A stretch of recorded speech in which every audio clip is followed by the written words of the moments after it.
This guide will walk you through the process of generating a 2D barcode and displaying it on pages.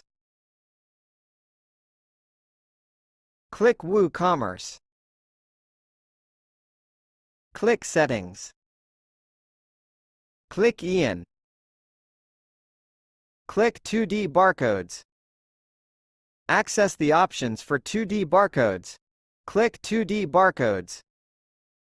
Enable the 2D Barcode section. Go to Admin Product Edit Page section. Click Enable. Go to Admin Products List column section. Add a barcode column to the Admin Products list. Proceed with adding the column. Select the column title. Click Enable. Go to Shop Pages.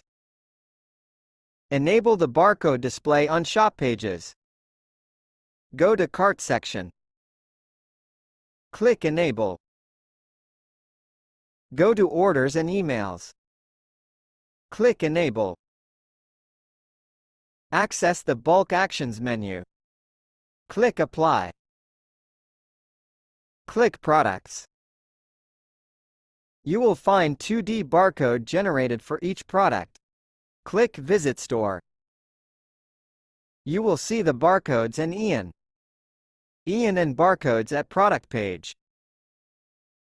Thanks for watching this video.